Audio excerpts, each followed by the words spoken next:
All right, so this was a great fight with a controversial finish at the end. So I'm going to go into just a little bit of the technical aspects of the fights, why I think Merab was dominating for so long, and why Simone was able to kind of get the victory at the end, and also then go into the controversy and say what just kind of my thoughts on if it should have been ruled a submission, if the fight should, especially if after it wasn't immediately stopped by the ref, is it okay to have stuff like this happen afterwards, that kind of stuff.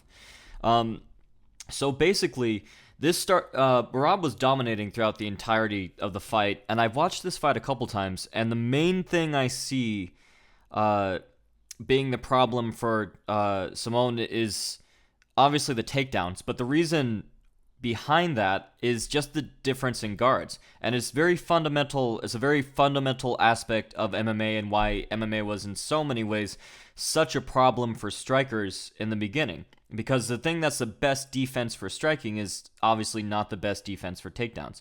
So the difference between these two guys' guard is pretty subtle, but is significant. So Merab keeps his hands at the very highest by his chin, usually a little bit underneath. What does that mean? It means that you can easily lower your hands down without needing to move your elbow. All you need to do is just put your forearms down and get underhooks or stifle takedowns or sprawl or whatever the hell you need to do. It's much more defensive against a wrestler. Whereas Simone kept a high guard, and a high guard, as in his hands weren't like by his chins or his cheek, they were like over his head a lot of the times. So that does two things: is one, it exposes your midsection, and two, it makes it really hard to deal with underhooks and takedowns. So from the very beginning, what Merab was doing is he'd either do a reactive takedown, waiting for Simone to jab, and then just kind of coming in with it and easily, getting his legs because Simone didn't have time to respond with his hands all the way up there, and he was in the middle of throwing a strike anyways. Or, and this was just as common, he'd strike to get Simone to raise his guard and clamp down tight, and then just get two underhooks, because it's the easiest thing in the entire world to get double underhooks if your opponent has a really high guard. So he'd just slip his arms under there, and then just kind of circle around and take the back, either drive him to the cage or just lift him up and suplex him. And what's really funny too is that he noticed that he was ducking offline, and so he'd variate between getting him to duck down and set up an uppercut and drive it right into him. Or same thing with body shots, or get him to go up high and then go takedown, and then go for a takedown. So it was very masterful what he did. But at the same time, this is what I loved about the fight, is that even though Merab was clearly winning through the duration of the fight, it was never like really, really bad for Simone. It was like, okay, he's not winning, but he still looks like he belongs in there. It's not like you start feeling bad for the guy. It's not just an ass whooping, It's like he's fighting back, and you feel he might still have a chance, which turned out to be true. So that's basically the synopsis of the fight, without getting into like individual exchanges or round by round.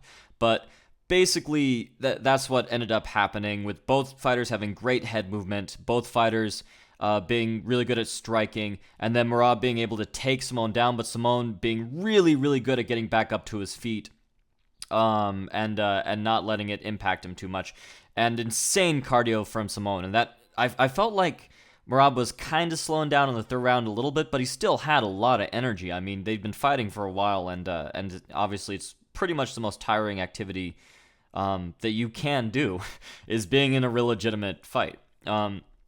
So at the end of the round, Simone he started coming back, and he started doing better. Still not well enough to win the fight, and he definitely wasn't dominating.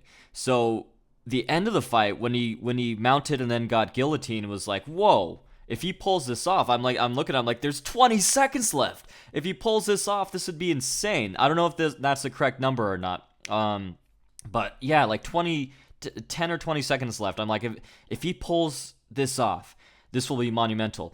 And then so what Merab starts doing is he starts like bicycling his legs, like bicycle kicking.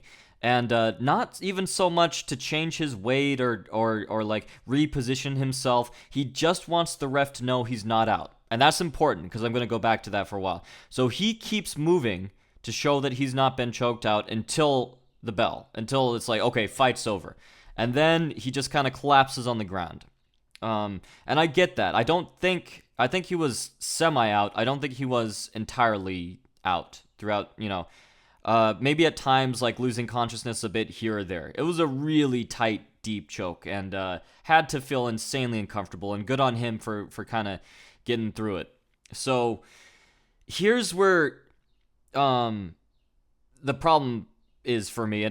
Like I have a very nuanced, I feel, opinion on this. Not like that sounded kind of pretentious, but I think my opinion is what I mean by nuanced is like I see it both ways, and here's why. The first way I see it is I really understand why people are pissed off about this and feel Merab deserves victory, deserves a win, because he did last until the bell, and the ref did not call it, and he was still moving, and he dominated most of the fight, right? So it's like that classic. It's a classic conundrum for fighters and fight fans, which is like, do you go by the end of the fight, where the guy who was like coming on strong, and if there was another round, they would have won?